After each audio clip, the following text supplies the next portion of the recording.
Welcome back to episode 2 of 31 Nights of Modern Halloween Horror Classics.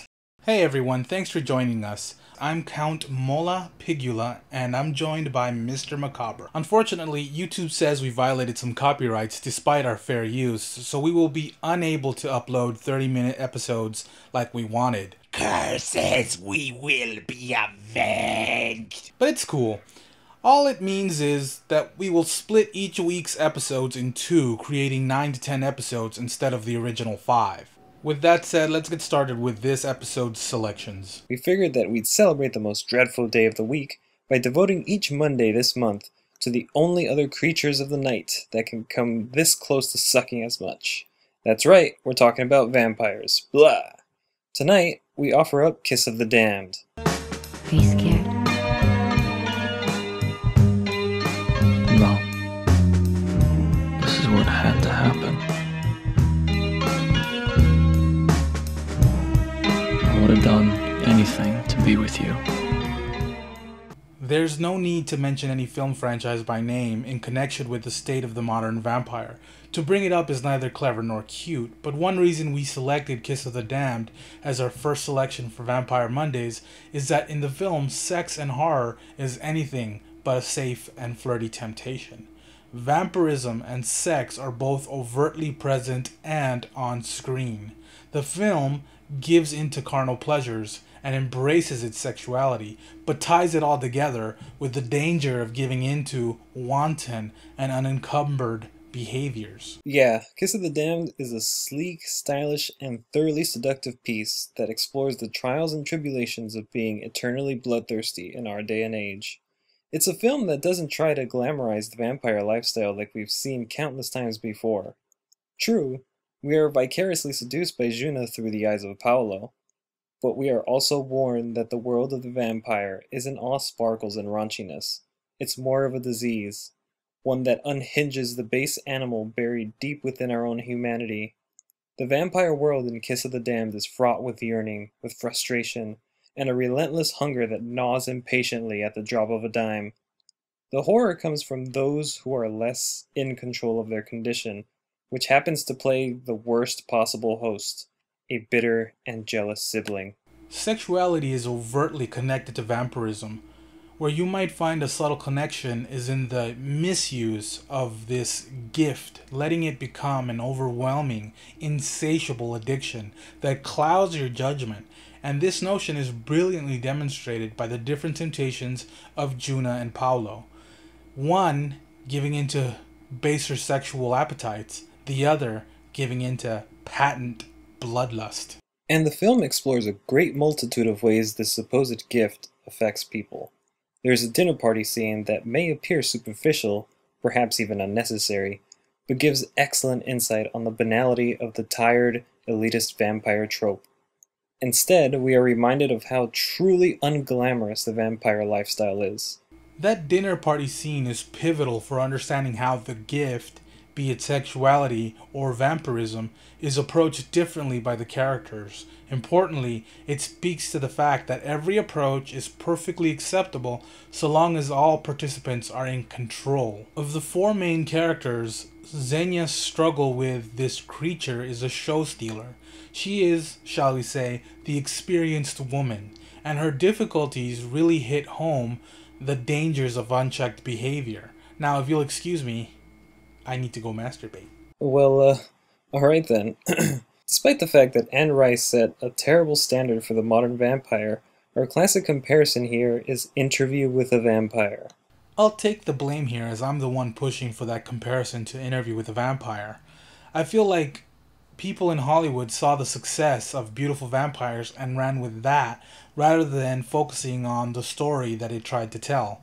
There is an empty, vapid existence in the idea of elite vampires. In an interview, Brad Pitt's character tells that story, but it seems no matter how effectively he describes his pain, audiences refuse to accept vampires as monster. And that's where you'll find parallels to Kiss of the Damned.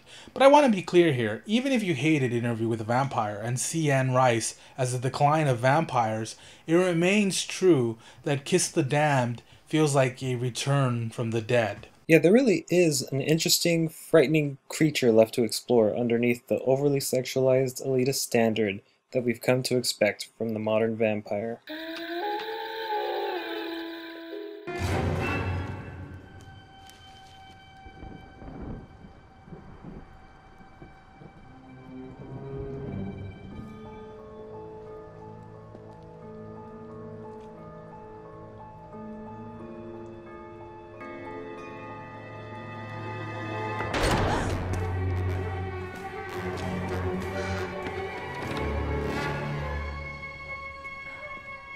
Behind the Mask, despite its positive critical response, sadly fell through the cracks.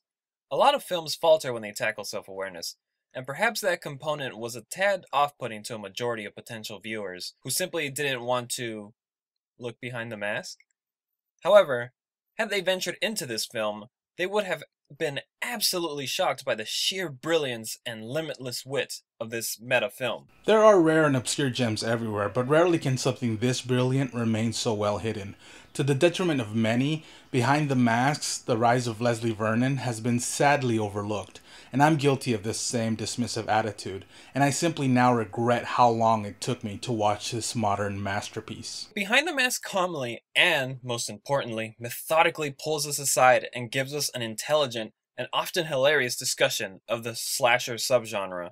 Definitely, and the film is more than just meta references, and it does not rely on the documentary format as a cheap gimmick. Rather, the film definitely evolves from documentary film to meta references and then descends into plain old horror. At its best moments, it really makes us question ourselves and why so many of us are devotees of the genre. I think it's fair to say that I am more favorably disposed to The Cabin in the Woods than you are, and I'm telling you, Cabin fans, that Behind the Mask accomplishes more with a lot less and is far less sarcastic and mean-spirited toward the average horror fan. Our conclusion is that Behind the Mask is the better film. Yeah, and an absolute treat for anyone who even has the vaguest interest in the genre. It really is a genre-bending masterpiece. It's as much of a shapeshifter as the titular character, who nails it out of the park with his out-of-this-world performance. It is deceitful in the best possible way. Leslie not only lures the story's film crew into a false sense of security, but leads the audience in as well, who may not expect that this film, at its core, is a true horror story.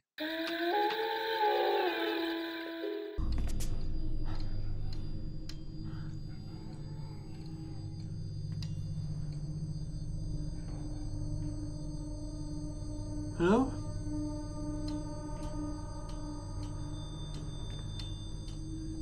What do you want?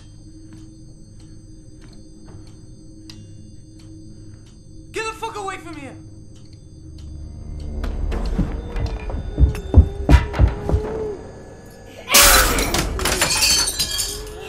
The strongest of horror stories draw their strength from within, often targeting something personal and or traumatic. Citadel mixes this formula with a beautiful nightmarish setting and throws in some of the creepiest children to ever haunt the screen.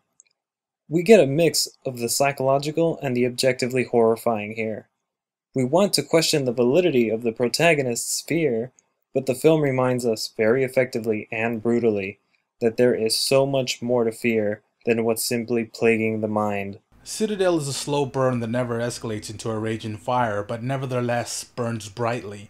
It's so effective at placing us inside the phobia of its protagonist that something as simple as waiting for the bus creates an enormous amount of anxiety. If you've ever waited for public transportation on the wrong side of the tracks and felt afraid, multiply that by your biggest phobia and you've got the makings of true horror. It definitely ignites the imagination and inspires dread. You know, it may never escalate into a raging fire, but it certainly has moments that throttle. Citadel really shows that it has the know-how to spark every synapse responsible for fear. And even when its characters are trying to reassure us of a situation, we damn well know that things are definitely not going to be okay anytime soon. I think we should talk a little bit about how Citadel was shot. The camera really puts you in the hero's mind. There are lingering tight close-ups that are claustrophobic. There are winding track shots that relentlessly pursue and harass its victim. There are shots that place you in the room and through that drive your paranoia. There are glimpses of hidden corners and dark spaces that enable you to perceive danger, and those perceived dangers for both you and the character serve as kindle for the dangers that come later in the film. It really does. The camera work plays off of the agoraphobic aspect very well, cramping us in tight spaces, then giving us these sweeping wide shots of desolate abandoned ghettos. It's like gasping for air in heavy smog. Among all of our choices here, I think Citadel is among the best that renders a complete nightmare world.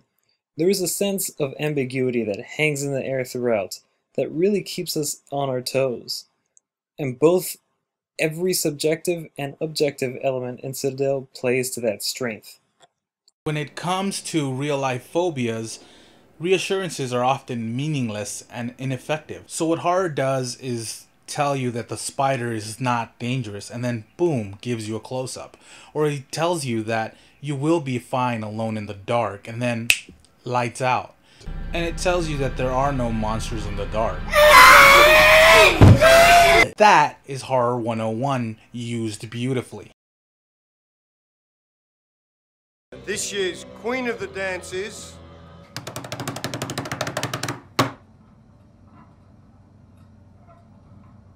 Lola Stone.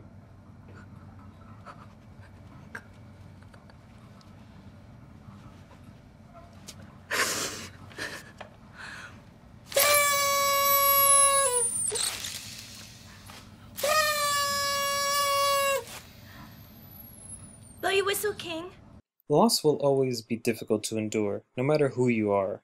We all deal with it differently, whether we surround ourselves with family, friends, a spouse, or even by drowning our sorrows in a vice. Others will never be able to accept it, especially on the side of loss that includes rejection. The Loved Ones explores this issue of loss by shedding light on its darker side. When our protagonist experiences loss, he has the opportunity to seek the support of family, friends, and his girlfriend. Instead, he succumbs to his guilt and sinks deeper into depression. It couldn't possibly get any worse, he might feel. But it does. It really does. In fact, I'm going to quote my brother here. The world can be an angry bitch with a sick sense of humor. Now, watching horror films can be traumatic, but it's also quite therapeutic. It's this fact that keeps so many of us watching. The Loved Ones is shock therapy. Oh yeah, for sure. It's the sort of shock therapy that makes us realize that we're actually quite well adjusted when we accept the pain. And truly horrifying creatures tend to sneak out of people that refuse to accept loss, to accept rejection. The Loved Ones illustrates this point quite brutally with our young, bratty villain. I think we have a fascination with madness, a curiosity with it that makes us want to understand it. The closer we look, the more it frightens us that our inner selves aren't too far removed from that same madness. The underlying motivations of many lunatics to fit in, to be popular, to nab the pretty girl or the hot guy, to be loved, these things lead to envy, desire, frustration, and they push at our psyche. For some, it leads to mania, and at its core, this is the Loved Ones. The Loved Ones can certainly relate considerably with Carrie. In The Loved Ones, we lose the tragedy of Carrie and replace it with pure mania. In fact, The Loved Ones embraces that mania that Carrie fights so hard to avoid. You empathize with Carrie, even with her eventual transformation. We experience the fears of adolescence alongside her, and eventually fear her. In The Loved Ones, you want to empathize, but end up fearing a lot more. The Loved Ones monster is a supercharged beast that years of adolescent social alienation never intends to create. That's definitely frightening. I think The Loved Ones is like the student shooting nightmare scenario, with the horror playing out more privately. The film puts a spotlight on the cycle of violence and abuse. When the abused become the abusers, how responsible are they for their actions? The film, I think, makes it pretty clear that there is a point of no return, and all sympathy can be done away with for the victim turned monster.